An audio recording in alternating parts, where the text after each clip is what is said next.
Alhamdulillah, alhamdulillahi ala ihsanihi, syukru lahu ala taufiqihi wa amtinanihi. Asyhadu an la ilaha illallah wahdahu la syarika lah, ta'ziman li sya'nih, wa asyhadu anna Muhammadan abduhu wa rasuluhu ad-da'i ila ridwanih. Allahumma la sahla illa ma ja'altahu sahla wa anta taj'alul hazna idza syi'ta sahla. Allahumma inna nas'aluka ilman nafi'a wa rizqan wasi'a wa shifaa'an min kulli da'. Alhamdulillah, jemaah kaum muslimin dan muslimah yang senantiasa dirahmati dan dimuliakan oleh Allah Subhanahu wa taala. Alhamdulillah, kembali pada kesempatan ini Allah Subhanahu wa taala memberikan nikmatnya yang begitu besar kepada kita. Allah Subhanahu wa taala masih menjaga kita di atas sehat. Allah Subhanahu wa taala masih memberikan waktu luang kepada kita. Dan ini merupakan nikmat yang besar dari Allah Subhanahu wa taala yang harus kita syukuri. Dan yang tak kalah penting dari itu semua adalah Allah Subhanahu wa taala masih menjaga kita di atas nikmat iman. Karena dengan nikmat iman ini Allah Subhanahu wa taala menjaga seseorang untuk senantiasa istiqomah di atas kebaikan. Ya. Karena betapa banyak orang yang diberikan oleh Allah Subhanahu wa taala waktu luang, orang yang diberikan oleh Allah Subhanahu wa taala kesehatan, tetapi karena tidak adanya keimanan dalam hatinya, maka berat bagi mereka untuk melakukan kebaikan dan ketaatan. Ya. Diberikan kesehatan oleh Allah Subhanahu wa taala, diberikan waktu luang oleh Allah Subhanahu wa taala. Ketika mendengar panggilan Allah Subhanahu wa taala, Allahu akbar, susah bagi mereka. Karena kenapa? Tidak memiliki keimanan dalam hatinya. Namun sebaliknya, orang yang diberikan keimanan dalam hatinya oleh Allah Subhanahu wa taala, subhanallah, walaupun keadaan mereka tidak memungkinkan, ya. Dan kita lihat subhanallah, di masjid-masjid itu banyak yang diisi oleh orang-orang yang sudah, mohon maaf, sepuh. Karena kenapa? Keimanan mereka lebih banyak daripada yang masih muda. Walaupun dalam keadaan mereka susah berjalan, letih dari rumahnya berjalan ke masjid, tapi untuk memenuhi panggilan Allah Subhanahu wa taala mereka luar biasa. Maka ini jemaah yang dimuliakan Allah, kita terus berusaha meminta kepada Allah Subhanahu wa taala agar senantiasa kita dijaga oleh Allah Subhanahu wa taala, diberikan kenikmatan iman dan diberikan keistiqomahan untuk senantiasa menjalankan ketaatan kepada Allah Subhanahu wa taala. Baik, jemaah yang dimuliakan Allah Subhanahu wa taala, pada kesempatan ini kita akan membahas satu tema yang sangat penting yang berkaitan dengan permasalahan taubat. Kita akan membahas tema yang sangat penting sekali yang berkaitan dengan permasalahan taubat. Baik, jemaah yang dimuliakan Allah Subhanahu wa taala, apa makna taubat itu? Ya, sebelum kita membicarakan tentang taubat, kemudian syarat-syaratnya, maka yang paling penting juga bagi kita adalah mengenal apa sih itu taubat. Ya. Taubat itu sebagaimana yang dijelaskan oleh para ulama, ar-ruju'u minal ma'siyah min ma'siyatillahi ila ta'atih. Taubat itu, yang dimaksud dengan taubat itu kata para ulama, kembali dari kemaksiatan kepada Allah Subhanahu wa taala menuju ketaatan kepada Allah. Itu yang dimaksud dengan taubat. Ketika seseorang melakukan suatu kemaksiatan kepada Allah Subhanahu wa taala, maka apa yang harus dia lakukan? Yaitu senantiasa kembali untuk meninggalkan kemaksiatan itu. Itu yang namanya taubat. Kembali dari kemaksiatan kepada Allah Subhanahu wa taala kepada ketaatan kepada Allah Subhanahu wa taala. Jadi makna taubat yang disebutkan oleh para ulama itu adalah dia kembali dari jalan yang tidak diridhoi oleh Allah Subhanahu wa taala. Dia kembali dari jalan yang dimurkai oleh Allah Subhanahu wa taala.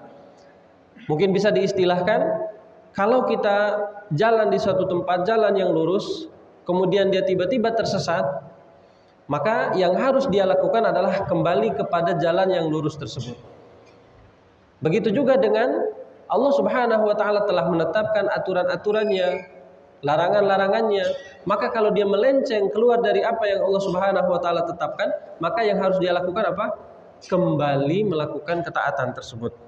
Ya, maka itu yang disebut dengan taubat. Kemudian wa'adhamuha wa aujabuha at-taubatu minal kufri ilal iman. Yang paling besar, yang paling agung dari taubat itu adalah, karena taubat ini ada 3 tingkatan jemaah. Yang paling agung dan yang paling besar keutamaannya kata Allah Subhanahu wa taala adalah yang mereka taubat dari kekufuran kepada keimanan.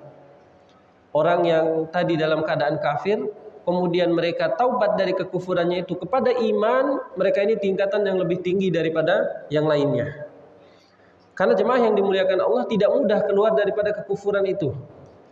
Jadi hanya orang-orang yang benar-benar diberikan petunjuk oleh Allah Subhanahu wa taala untuk bisa keluar dari kekufuran tersebut. Makanya tingkat taubat yang paling tertinggi itu kata para ulama, mereka keluar dari kekufuran menuju keimanan kepada Allah.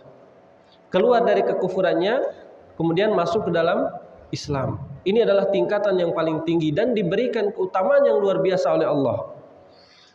Dan Allah Subhanahu wa taala sebutkan dalam surat Al-Anfal ayat 38 tentang itu. Ya, Al-Anfal ayat 38. Kata Allah Subhanahu wa taala, "Qul lil ladzina kafaru." Katakanlah kepada orang-orang yang beriman, ini Allah Subhanahu wa taala menyebutkan tentang mereka. Katakanlah kepada orang-orang yang beriman, iyantahu yaghfir lahum. Ya, yaghfir lahum ma qad salaf. Kata Allah Subhanahu wa taala, seandainya mereka berhenti dari kekufuran mereka, Allah Subhanahu wa taala akan mengampuni dosa-dosa mereka yang telah lalu. Subhanallah. Jadi kalau mereka dari kekufurannya kemudian masuk ke dalam Islam, maka pada saat itu kata Allah Subhanahu wa taala, Allah ampunkan dosa-dosa mereka yang telah mereka lakukan sebelumnya dari menyembah selain Allah Subhanahu wa taala. Ini tingkatan yang tinggi jemaah yang dimuliakan Allah, ya. Jadi ketika mereka mampu membalikan hati mereka untuk saya bertobat kepada Allah Subhanahu wa taala, saya mau kembali kepada Allah, maka pada saat itu ketika mereka masuk ke dalam Islam, Allah hapuskan dosa-dosanya yang telah lalu, kemudian seakan-akan dia ini seperti bayi yang baru dilahirkan. Jadi tidak membawa dosa lagi. Karena ini Allah Subhanahu wa taala sendiri yang mengatakan dalam surat Al-Anfal ayat 38. Kemudian tingkatan yang kedua dari taubat itu jemaah yang dimuliakan Allah Subhanahu wa taala, summa yaliha at-taubatu minal kaba'ir min kaba'iridz dzunub. Dia bertaubat dari dosa-dosa besar. Ya, dari dosa-dosa besar. Dia bertobat dari dosa-dosa besar seperti perzinahan, makan harta riba, melakukan pembunuhan, pencurian dan dosa-dosa besar yang lainnya.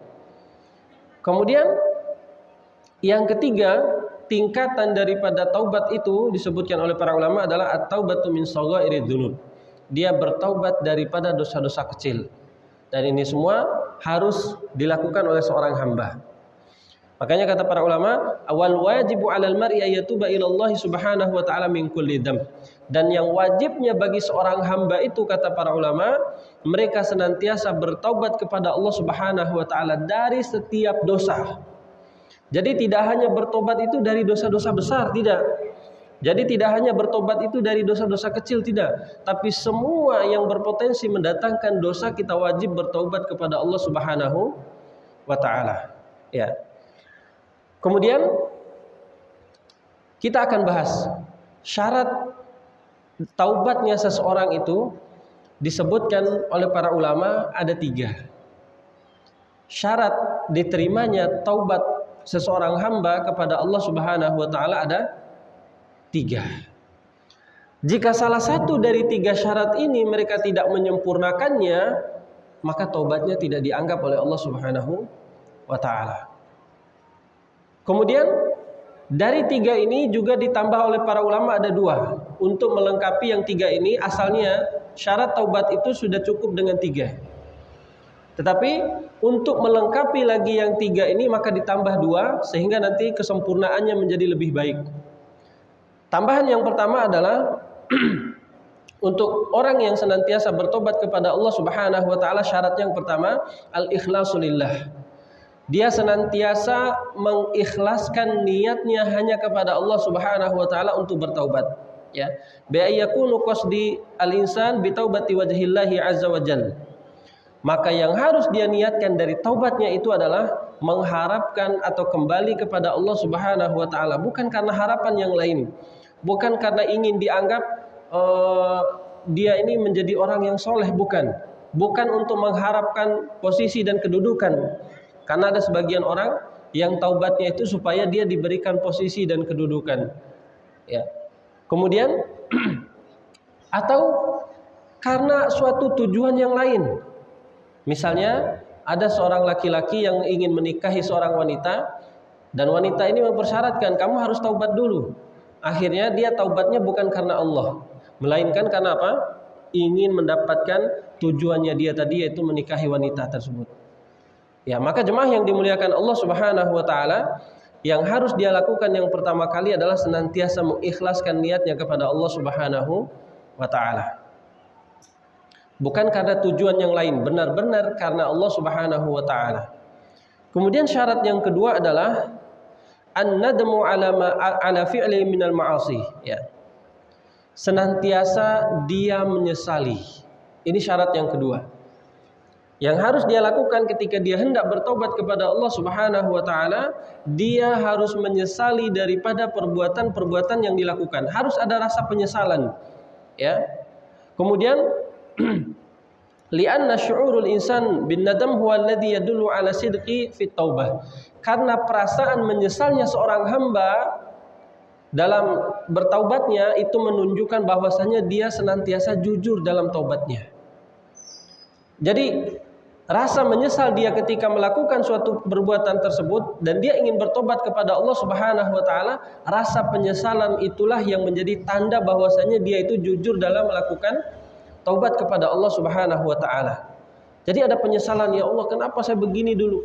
Ya, ini menunjukkan bahwasanya dia benar-benar jujur dalam taubat kepada Allah Subhanahu wa taala. Jadi tidak hanya sebatas niat, saya mau taubat, enggak ada sama sekali rasa penyesalan. Habis itu besok melakukan lagi, habis itu besok melakukan lagi. Maka harus ada penyesalan, dan ini dimasukkan oleh para ulama sebagai syarat taubat itu harus ada penyesalan. Supaya apa? Dengan penyesalan itu supaya dia tidak kembali dengan dosa yang dia lakukan. Nah, kemudian syarat yang ketiga, dan ini syarat yang paling penting jemaah. Syarat yang ketiga adalah ayyul qi'ani dzambil ladzi huwa fih. Harus melepaskan dosa yang dia lakukan tersebut. Dia harus berlepas diri dari dosa yang dia lakukan tersebut. Jadi tidak hanya khusus, saya menyesal, tidak, misalnya saya menyesal kenapa saya terlalu banyak meninggalkan sholat misalnya. Tetapi dia nggak mampu untuk melakukan sholat, ya. Maka penyesalan saja, kata para ulama, tidak cukup untuk seseorang itu bertaubat kepada Allah Subhanahu wa taala. Ada yang lebih penting dari itu, ya. Wa hadza min ahammi syurut, dan ini adalah syarat yang paling penting, ya. Kemudian jadi ada dua bentuknya. Kalau itu sesuatu yang wajib, misal contoh, seseorang ini adalah jarang mengerjakan sholat 5 waktunya jarang-jarang. Kemudian atau dia tidak pernah membayar zakat, atau dia tidak pernah puasa Ramadan. Jadi yang wajib-wajib ini dia jarang melakukannya. Maka ketika dia bertobat kepada Allah Subhanahu wa taala, maka konsekuensinya dia adalah senantiasa mengerjakan apa yang Allah perintahkan. Jadi yang tadinya enggak sholat, maka dia menyesali, ya Allah, saya dulu menyesal karena saya enggak sholat. Maka apa yang harus dia lakukan? Maka kerjakan sholat itu, ya. Jadi jangan sampai ketika dia, ya Allah, saya menyesal nggak sholat, ya, ketika disuruh sholat juga nggak mau, maka ini taubatnya tidak bermanfaat bagi dia. Atau misalnya nggak pernah puasa Ramadan. Ada kaum muslimin yang seperti itu, dia tidak pernah puasa Ramadan, kemudian dia katanya, ya Allah, saya menyesal, saya pengen taubat. Maka harus ada actionnya, harus ada jalannya, yaitu senantiasa tinggalkan kebiasaan meninggalkan puasa dengan cara melakukan apa yang Allah Subhanahu wa taala perintahkan. Ya, jadi ini yang pertama, kalau itu bentuknya sesuatu yang wajib, maka konsekuensinya adalah harus mengerjakan kembali apa yang ditinggalkan tersebut. Kemudian yang kedua, kalau itu bentuknya larangan, contoh misalnya larangan makan harta riba, kemudian larangan mencuri, larangan berbohong, larangan apalagi menggibahi orang lain, larangan berbuat zina dan larangan-larangan yang lainnya, maka ketika dia ingin bertobat kepada Allah Subhanahu wa taala adalah konsekuensinya harus meninggalkan apa yang dilarang tersebut, bukan malah mengerjakan.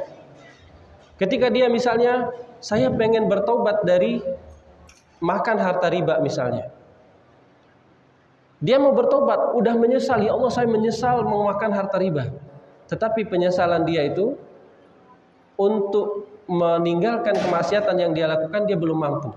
Maka ini taubatnya dengan niat yang ikhlas, dengan penyesalan belum bisa membuat dia menjadi bertobat kepada Allah Subhanahu wa taala. Belum diterima taubatnya sama Allah. Karena syarat yang lebih penting tadi yaitu meninggalkan belum dia lakukan.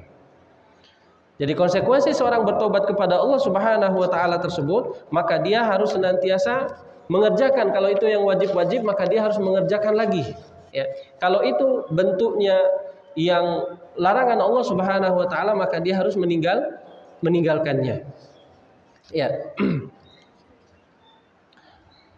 Maka di sini kita lihat bagaimana perkataan para ulama. Maka kata mereka, amma ayyakula innahu taibun ilallahi wa musirrun 'alal wajib, ya, tarkil wajib au musirrun 'ala fi'lil muharram fa inna hadza taubatun maqbulah. Kalau seandainya dia mengatakan saya bertaubat kepada Allah Subhanahu wa taala, di sisi yang lain dia masih apa? Masih enggak mau mengerjakan sholat. Dia sudah mengatakan saya pokoknya bertaubat sama Allah. Maka besoknya lagi dia enggak sholat. Maka ini taubatnya belum diterima sama Allah. Atau seseorang ini sukanya mabuk-mabukan, ya Allah saya mau bertaubat sama Allah. Ya dia udah niat dalam hatinya, udah menyesali perbuatannya, tapi belum meninggalkan kemaksiatan tersebut, maka ini kata para ulama taubatnya tidak diterima oleh Allah Subhanahu wa taala. Karena kenapa? Para ulama memberikan gambaran seperti ini. Misalnya ada salah seseorang yang punya bawahan.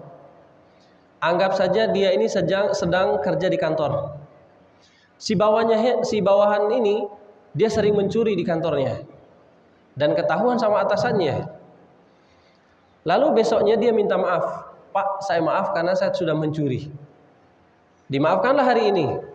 Besok dia datang lagi mencuri. Padahal kemarin dia udah bilang nggak mencuri nih. Kira-kira kita sebagai atasan bahkan bertindak seperti apa? Memecatkah atau memaafkannya lagi kah? Besok lagi udah minta maaf, besok lagi curi lagi. Maka ini sangat tidak layak jadi bawahannya. Karena kenapa? Dia sudah berjanji terus nanti melanggar lagi.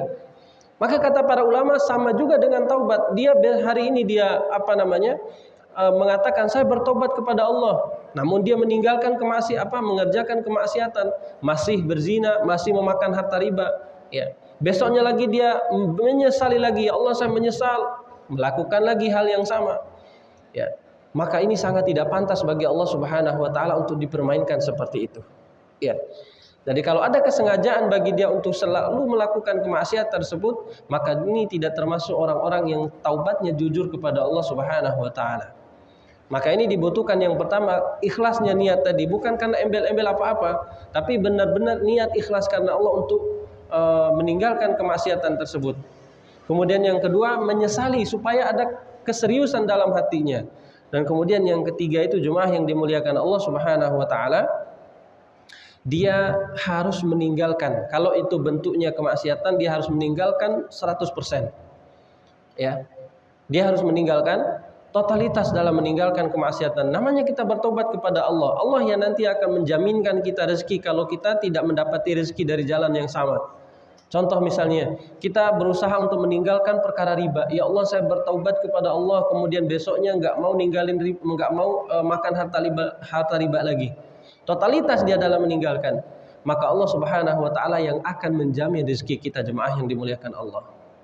Karena lebih baik rezeki kita sedikit dan berkah daripada rezeki kita banyak tapi tidak diberkahi oleh Allah, malah diperangi sama Allah Subhanahu wa taala. Ya. Jadi tantangan orang yang bertaubat itu juga luar biasa, harus dibutuhkan kesabaran kepada Allah Subhanahu wa taala. Ya. Kemudian jemaah yang dimuliakan Allah Subhanahu wa taala, kalau itu bentuknya dosa kepada Allah Subhanahu wa taala, berarti kita hanya bertobat kepada Allah Subhanahu wa taala. Kita memohon kepada Allah Subhanahu wa taala dengan sungguh-sungguh supaya dosa-dosa kita diampuni oleh Allah Subhanahu wa taala. Yang kedua, jika dosa itu yang berkaitan dengan hak manusia, ini yang berkaitan dengan hak manusia, jemaah yang dimuliakan Allah, kita pernah memukulnya, kita pernah mengambil hartanya, kita pernah menggunjingnya, kita pernah mencuri tanamannya dan lain sebagainya. Segala sesuatu yang berkaitan dengan hak sesama. Ya, yang berkaitan dengan hak sesama. Maka kata para ulama, wajib bagi dia meminta keridhaan orang yang dizoliminya. Sebelum dia bertobat kepada Allah Subhanahu wa taala, maka wajib bagi dia apa? Untuk meminta keridhaannya. Misalnya namanya fulan. Ya fulan, dulu saya pernah mukul kamu. Hari ini saya meminta maaf. Ya. Sampai kata para ulama, kalau seandainya dia ini meminta yang dizolimi ini meminta, saya baru ridho kalau kamu ini bayar sekian juta misalnya, maka kita untuk mendapatkan keridhaan dia ini, maka tidak masalah bagi kita untuk membayar. Sampai kata para ulama seperti itu, demi menghalalkan keridhaan dia tadi. Saking beratnya ini yang berkaitan dengan hak sesama manusia. Atau misalnya dulu kita pernah mencuri, saya dulu pernah mencuri mangga, ya, mangganya 1 karung dicuri.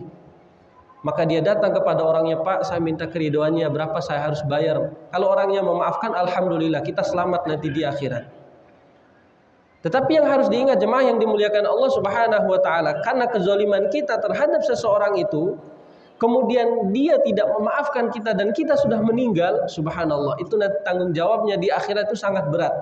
Bahkan dalam satu hadis disebutkan, nanti akan datang seseorang itu akan membawa pahala yang sangat banyak di sisi Allah. Dia membawa pahala sholat, membawa pahala puasa, membawa pahala zakat, membawa pahala haji, umroh, dan pahala-pahala yang lainnya, banyak pahalanya. Di sisi yang lain, dia zalim sama orang. Di sisi yang lain dia zalim sama orang.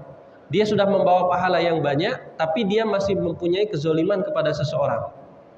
Apa yang terjadi? Kata Nabi Shallallahu Alaihi Wasallam, akan diambil pahala orang ini oleh orang yang dizalimi tadi, dikasih pahalanya, ditransfer. Dia pernah memukul, ditransfer pahalanya. Dia pernah mencuri hartanya, ditransfer pahalanya. Sampai semua pahalanya habis, kata Nabi Shallallahu Alaihi Wasallam, akan diambil kesalahan-kesalahan orang yang dizalimi dan ditimpakan kepada orang yang menzalimi tadi. Dan ini beratnya kalau yang berkaitan dengan sesama manusia. Maka disitulah Islam mengajarkan kita untuk senantiasa mengasihi, tidak main pukul, dan itu sangat bahaya sekali jemaah yang dimuliakan Allah. Kalau orang yang dipukul gak ridho dunia akhirat, itu luar biasa bagi kita. Ya, maka yang harus kita lakukan adalah benar-benar menjaga muamalah kita dengan sesama manusia itu dengan sebaik-baiknya. Makanya Nabi Shallallahu Alaihi Wasallam diutus itu bukan hanya sekedar untuk mengajarkan ibadah. Dalam hadis Nabi Shallallahu Alaihi Wasallam disebutkan apa? Innama bu'istu liutammima makarimal akhlak. Nabi diutus untuk menyempurnakan akhlak manusia, supaya mereka menjadi pribadi yang luar biasa. Ya, jadi ini yang berkaitan dengan sesama manusia, yang bisa dijangkau sesuatu yang benar-benar nampak kita lakukan. Kemudian yang kedua, yang masih berkaitan dengan hak sesama manusia, tetapi ini yang berkaitan dengan pencemaran nama baik, misalnya ghibah, kemudian membicarakan keburukan dia. Ini masih berkaitan dengan hak sesama manusia. Misalnya dia membicarakan, si fulan itu begini. tidak diketahui oleh orang yang dibicarakan. Ya namanya gibah gitu. Dan ancaman gibah ini dalam Al-Qur'an luar biasa, ya. Kata Allah Subhanahu wa taala, orang yang menggibah itu seperti dia memakan bangkai saudaranya sendiri itu. Karena saking besar dosanya kepada Allah Subhanahu wa taala. Maka bagaimana nanti di akhirat? Ya, subhanallah, ini juga termasuk kezaliman antara sesama manusia. Karena di dunia aja udah diharamkan tuh gibah dan enak, ya. Jadi kalau membicarakan keburukan orang lain itu tuh kayak enak gitu. Tapi masya Allah dosanya luar biasa. Nah, maka bagaimana cara kita meminta kehalalan supaya nanti tidak mengganggu pahala kita di akhirat? Karena setiap kezaliman yang dilakukan oleh seseorang itu akan diganti dengan pahala yang kita kerjakan. Jadi subhanallah, itu sebagai pelajaran tadi jemaah yang dimuliakan Allah, pahala banyak kita nih. Kita udah sholat, sedekah, ngaji, ya, kemudian melakukan ibadah-ibadah yang lainnya. Tetapi jika ada kezaliman kepada orang lain, semua pahala kita akan ditransfer kepada mereka. Ya. Nah, bagaimana dengan kasus yang tadi? Kalau kita udah terlanjur membicarakan keburukan orang lain, ya, membicarakan orang lain yang dia tidak tahu yang kita bicarakan, maka ada dua. Kalau orang tersebut tahu kita membicarakannya, ya, dan dia sudah mengetahui gitu bahwasanya kita ini sering membicarakan dia, maka pada saat ini kalau dia sudah terlanjur tahu kita membicarakan dia, maka wajib kita minta maaf kepada orangnya. Ya.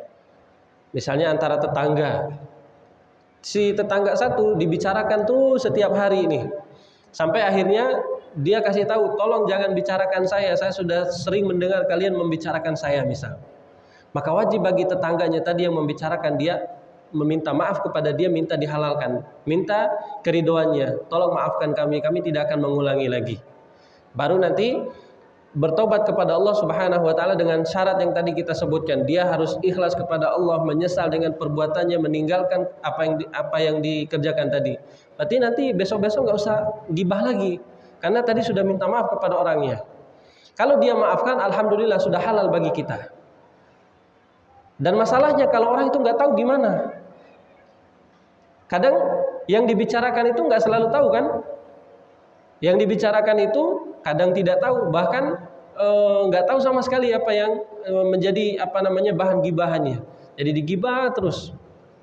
Maka bagaimana cara kita menghalalkan gibahnya tersebut? Maka jemaah yang dimuliakan Allah Subhanahu wa taala, cara menghalalkannya kata para ulama, insya Allah tidak perlu mendatangi orang tersebut kemudian kita minta maaf. Ya, misalnya dia nggak tahu kita bicarakan keburukan dia, kemudian nggak perlu kita datang kepada dia, "Kemarin saya sudah membicarakan kamu begini." Ya, khawatirnya nanti dia tambah marah. Maka cukup kata para ulama, kita bersedekah atas nama dia, kemudian kita membicarakan kebaikan dia di hadapan orang banyak. Ya, itu sebagai syaratnya. Jadi ini jemaah yang dimuliakan Allah Subhanahu wa taala, sangat berat kalau urusannya adalah sesama makhluk. Kemudian yang ketiga adalah misalnya contoh kasus orang yang berhutang. Hutangnya 2 juta. "Pak, saya hutang dulu ya, besok saya bayar." 3 tahun nggak dia bayar nih. Ya, orang yang yang dihutangi tadi sebenarnya dia udah tagih-tagih tapi dia nggak mau bayar. Sampai akhirnya yang punya uang tadi yang dihutangi sama dia meninggal. Bagaimana cara dia membayarnya? Ini karena masih berkaitan dengan hak sesama manusia. Dia harus mengembalikan harta yang dia pinjam tadi. Karena 2 juta itu bukan harta milik dia. Dia meminjam kepada orang tersebut. Kemudian meninggallah orang ini. Bagaimana cara dia membayarnya? Maka dia membayarnya kepada keluarganya, ahli warisnya. Kalau dia nggak dapat ahli warisnya, misalnya sampai hilang kontak, ada yang seperti itu. Bahkan ada yang cerita ke kami, "Ustaz, saya hutang sama si fulan ini sekian-sekian. Sampai hari ini saya cari-cari keluarganya nggak ketemu, kontaknya nggak ada. Gimana bagi saya nih Ustaz? Udah lama sekali." Maka cara untuk dia menghalalkan hutangnya tersebut adalah ambil sejumlah hutang yang dia punya, kemudian dia kasih kepada orang yang membutuhkan. Dia sedekahkan. Ya, karena jumlah hutang yang yang dia miliki ini bukan harta dia, harta orang lain yang tadi dia pinjam. Maka dikeluarkan kemudian disedekahkan atas nama orang yang punya uang tadi. Kata para ulama seperti itu cara kita menghalalkannya. Subhanallah, ini jemaah yang dimuliakan Allah sangat berat kalau sudah berkaitan dengan hak sesama manusia. Kalau hak dengan Allah Subhanahu wa taala, hari ini kita melakukan kesalahan, kita bertobat itu sudah cukup. Tetapi kalau melakukan kesalahan kepada sesama manusia, minta dihalalkan dan minta diridhoi. Ya.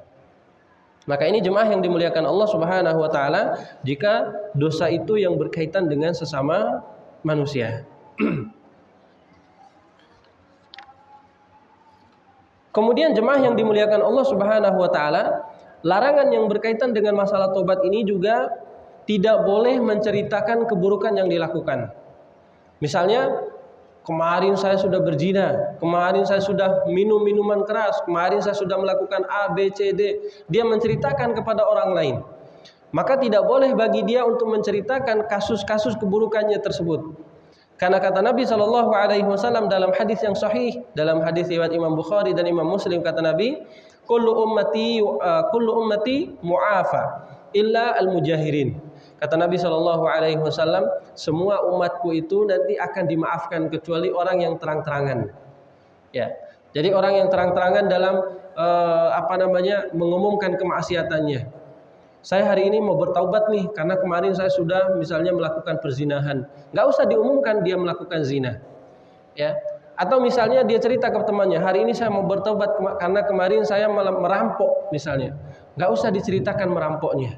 Karena apa? Karena ini bentuk keburukan yang Allah tutupi, maka nggak boleh bagi dia menceritakan keburukan tersebut. Cukup bagi dia hari ini saya bertaubat dari kesalahan saya. Nggak usah disebutkan kesalahannya apa. Makanya kata para ulama, makanya kata Nabi SAW, kullu ummati mu'afa illa al-mujahirin. Semua umatku dimaafkan ketika dia bertobat kecuali orang-orang yang menampakkan kemaksiatan yang dia lakukan. Ini syaratnya juga jemaah yang dimuliakan Allah. Ya, saya mau bertobat karena saya tidak pernah melakukan sholat selama 20 tahun misalnya. Nggak usah diumumkan. Cukup bagi dia saya pengen bertobat karena saya sudah melakukan kesalahan. Tidak perlu dia umumkan apa keburukan yang dia lakukan.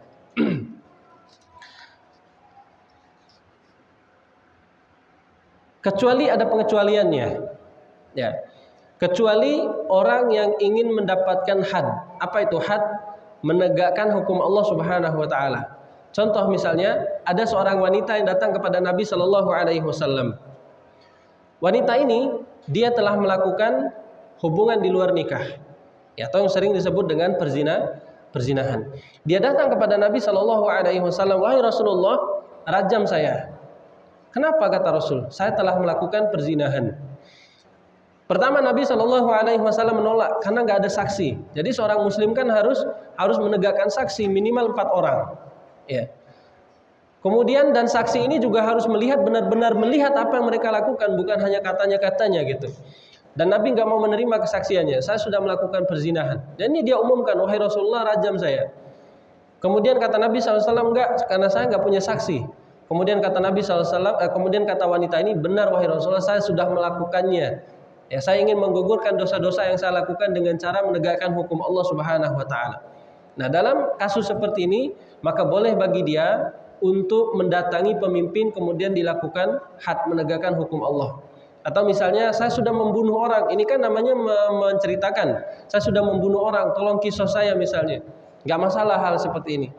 Nah, cuman dalam kondisi negeri kita sekarang mungkin tidak memungkinkan karena hukumnya bukan hukum Allah Subhanahu wa taala. Jadi itu pengecualiannya tadi. Maka dalam hal melakukan keburukan tidak perlu diceritakan keburukannya itu untuk bertaubat kepada Allah Subhanahu wa taala. Disembunyikan karena Allah Subhanahu wa taala ingin kita lebih baik daripada itu. Baik, kemudian jemaah yang dimuliakan Allah Subhanahu wa taala,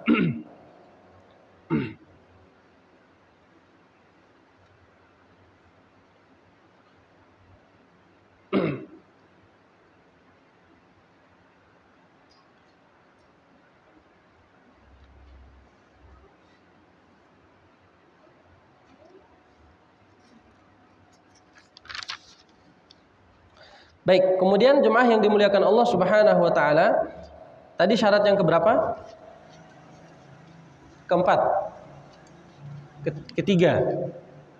Kemudian syarat yang keempat jemaah yang dimuliakan Allah Subhanahu wa taala, fahuwa al-azmu ala an la ta'udu fil mustaqbal.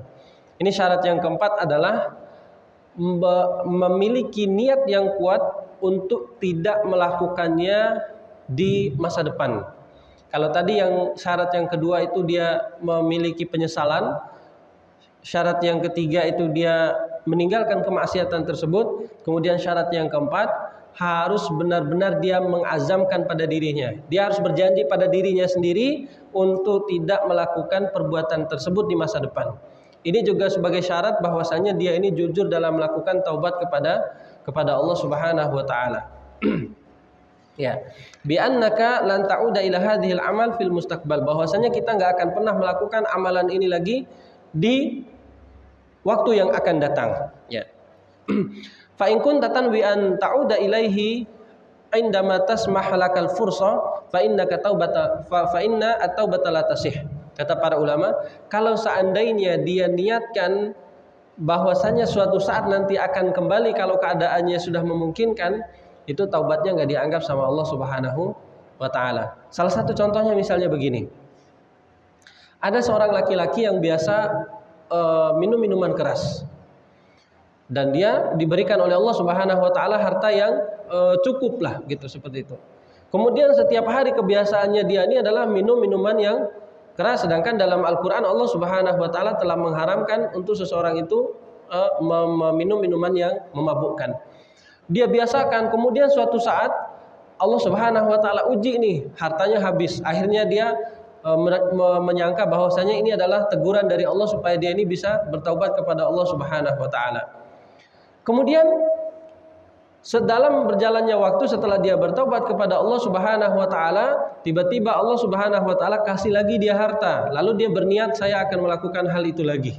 Karena sudah memiliki kemampuan untuk melakukan hal itu. Maka kata para ulama, taubatnya tidak dianggap oleh Allah Subhanahu wa taala. Atau contoh yang lain misalnya, dia sudah berjanji dan sudah bertobat kepada Allah meninggalkan riba. Kemudian tiba-tiba suatu saat Allah uji ekonominya sehingga dia butuh banget gitu. Ini kan ujian bagi seorang yang beriman. Kemudian karena dia nggak tahan dengan ujian Allah Subhanahu wa taala dan juga akhirnya dia berniat, saya balik lagi aja ke riba. Maka taubatnya yang tadi tidak dianggap dan tidak menjadi pahala taubat bagi dia di sisi Allah Subhanahu wa taala. Bahkan orang yang seperti ini sebagaimana disebutkan oleh para ulama tadi adalah taubatnya adalah orang-orang yang membohongi Allah Subhanahu wa taala, atau bisa dikatakan mereka ini ingin mengelabui Allah. Tadi sudah berjanji nggak mau mencuri lagi sama atasannya, Pak, mohon maaf hari ini saya minta maaf sama Bapak nggak mau mencuri lagi. Akhirnya besok mencuri lagi. Seperti itulah dia bertaubat kepada Allah untuk meninggalkan kemaksiatan karena keadaan dan suatu kondisi akhirnya dia melakukan kemaksiatan lagi, maka ini termasuk menipu dan mengelabui Allah Subhanahu wa taala. Maka ini jemaah yang dimuliakan Allah Subhanahu wa taala, maka dia harus benar-benar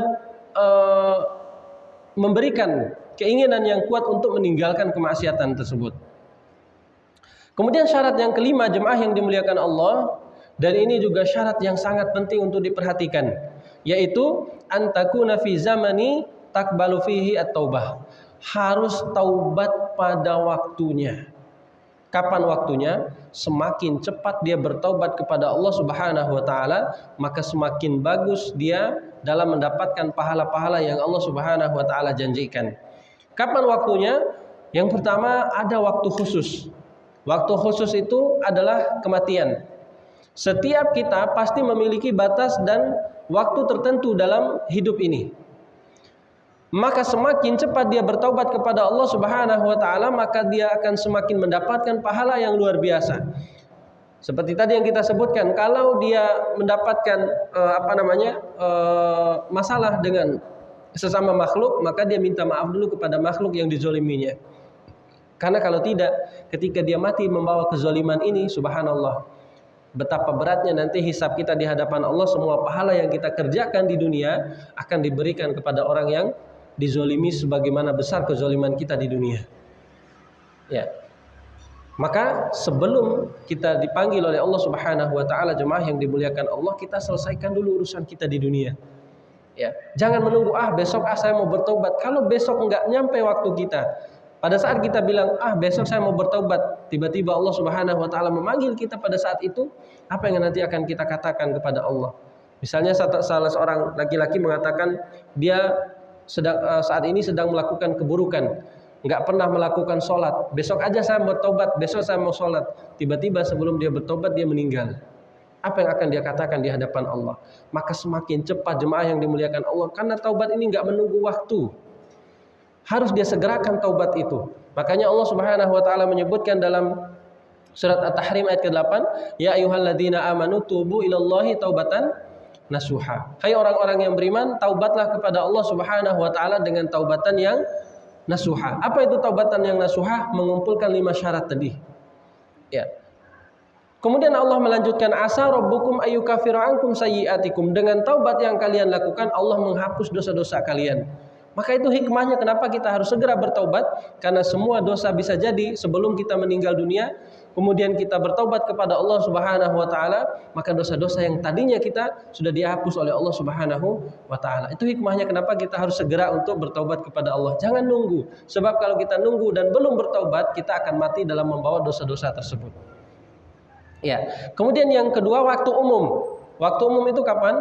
Ketika terbitnya matahari dari barat. Ya. Ketika terbitnya matahari dari barat.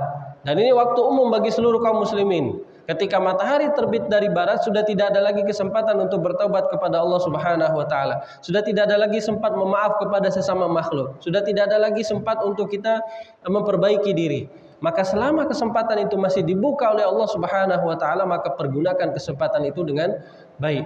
Dan yang paling penting jemaah yang dimuliakan Allah, Allah suruh jaga kita untuk tidak pernah menzolimi orang lain, baik mengambil hartanya, baik membicarakan keburukannya, baik menzoliminya, baik memukulnya dan lain sebagainya, karena ini adalah bentuk nanti kezoliman yang akan ditanggung oleh seseorang di akhirat kalau kita tidak meminta maaf kepada orang tersebut.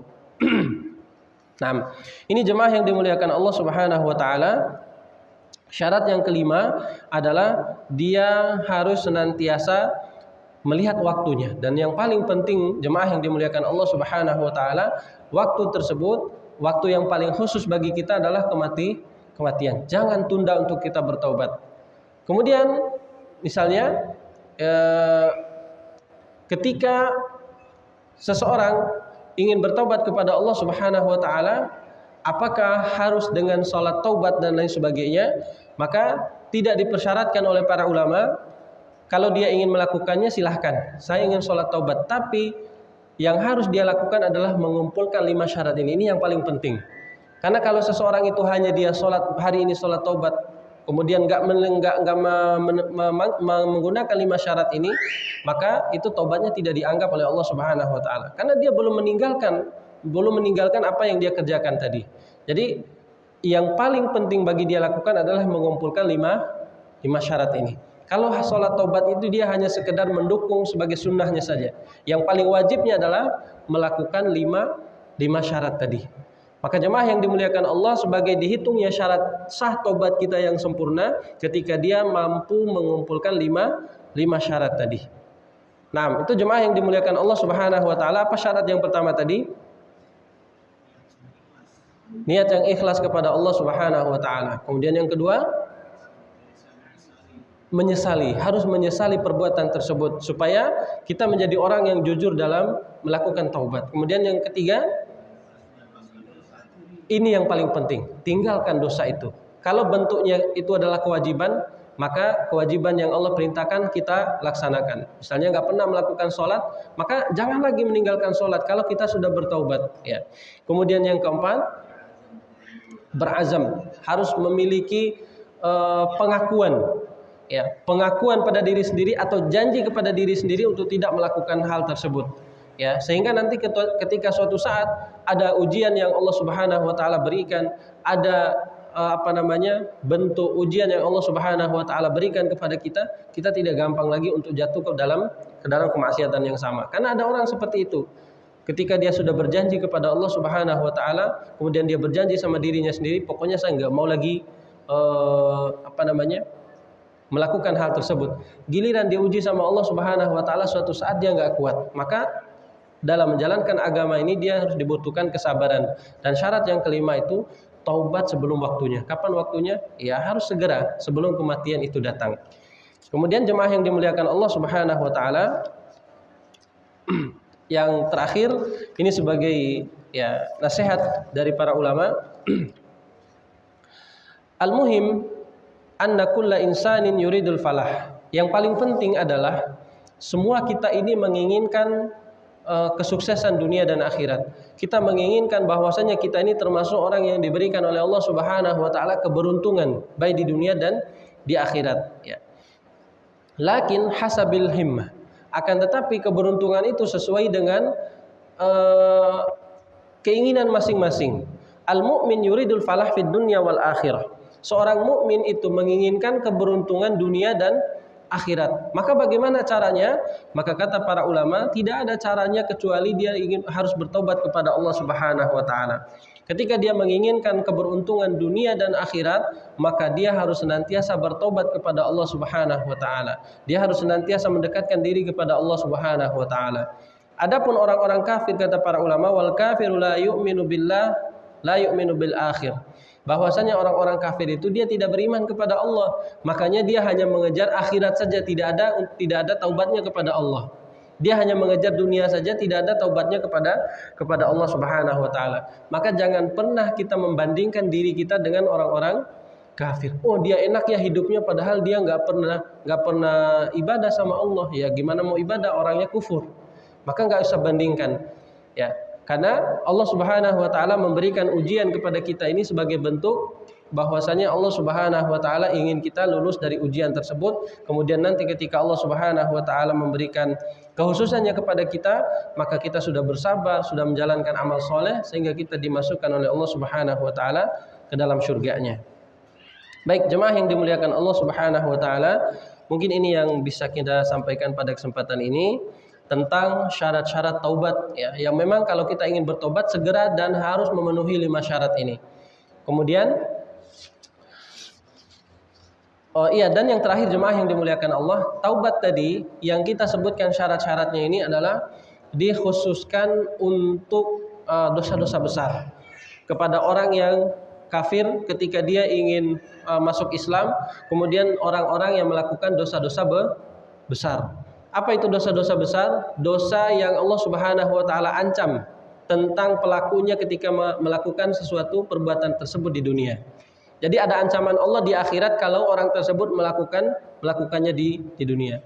Ada ancaman Allah di akhirat dengan neraka, dengan siksaan, ya, dengan azabnya bagi orang yang melakukan perbuatan tersebut. Itulah yang dinamakan dosa besar. Contoh misalnya, Allah Subhanahu wa taala mengatakan dalam Al-Qur'an bahwasanya orang yang memakan harta riba itu adalah termasuk nanti orang yang disiksa di akhirat. Berarti ini termasuk dosa besar karena ada ancamannya dari Allah Subhanahu wa taala dan juga ancaman baginya hukum had di dunia. Ada hukumannya di dunia. Contoh misal orang yang mencuri, termasuk dosa besar apa tidak? Termasuk dosa besar. Bagaimana kita bisa lihat ada ancamannya? Apa ancamannya? Dipotong tangannya. Kalau nggak dipotong tangannya di dunia, nanti di akhirat dia akan menanggung dosanya. Kemudian misalnya orang yang meninggalkan sholat, termasuk dosa besar apa tidak? Dosa besar. Bagaimana kita tahu? Karena ada ancamannya dari Allah Subhanahu wa taala. Segala sesuatu dosa yang mengandung ancaman Allah Subhanahu wa taala baik di dunia dan di akhirat ini namanya dosa besar. Maka dalam melakukan hal ini, untuk kita bisa taubat dari dosa-dosa besar ini, maka harus terkumpul 5 syarat tadi. Adapun dosa-dosa kecil, maka tidak perlu dengan mengumpulkan 5 syarat ini. Cukup bagi dia istighfar kepada Allah Subhanahu wa taala. Astagfirullah. Contoh misal, seseorang makan dengan tangan kiri. Ini bentuk kemaksiatan apa tidak? Maksiat. Apakah dia dosa besar? Dari mana taunya? Nggak ada ancamannya dari Allah Subhanahu wa taala. Baik di dunia nggak ada ancamannya orang makan pakai tangan kiri tangannya dipotong gitu. Nggak ada. Atau misalnya di akhirat nanti akan diazab, enggak, itu hanya dosa kecil. Maka cukup bagi kita ketika kita makan dengan tangan kiri, astagfirullah, kemudian kita membalikannya lagi untuk makan dengan tangan kanan. Kemudian contoh yang lain misalnya buang air menghadap ke kiblat. Ini nggak boleh, dosa. Tapi dosanya bukan dosa besar karena nggak ada ancamannya dari Allah Subhanahu wa taala baik di dunia maupun di akhirat. Maka cukup bagi kita ketika kita melakukan kesalahan kecil tersebut, kita beristighfar kepada Allah Subhanahu wa taala. Atau misalnya contoh yang lain, melihat kepada sesuatu yang haram itu termasuk dosa. Kalau kita lihat dengan menikmatinya, ini juga jadi dosa besar karena ada ancaman dari Allah Subhanahu wa taala. Terus dia lihat ya. Tapi kalau dia melihat kemudian setelah itu dia sadar bahwasanya ini nggak boleh, maka itu bagian daripada kesalahan tapi tidak mencapai kesalahan besar. Maka cukup bagi dia adalah istighfar kepada Allah. Ketika dia lihat astagfirullah, langsung dia palingkan pandangannya. Maka tidak perlu bertobat dengan lima syarat tadi. Yang perlu dengan 5 syarat tadi adalah dosa besar. Ketika dia mencuri, dia wajib bertobat dengan sungguh-sungguh. Ketika dia memakan harta riba, wajib bagi dia untuk taubat dengan sungguh-sungguh. Ketika dia meninggalkan sholat, wajib bagi dia bertobat dengan sungguh-sungguh. Segala semua dosa besar, maka wajib bagi dia bertobat dengan sungguh-sungguh. Dan itu jemaah yang dimuliakan Allah, harus benar-benar ditinggalkan. Jangan sampai ada lagi keinginan untuk kembali daripada dosa tersebut. Kalau misalnya ada mengatakan, gimana kehidupan saya nanti setelah taubat? Insya Allah Allah yang jamin. Kalau kita meninggalkan yang haram karena Allah Subhanahu wa taala yang menjamin insya Allah. Baik, barangkali ada yang mau ditanyakan? Ya, silakan Pak.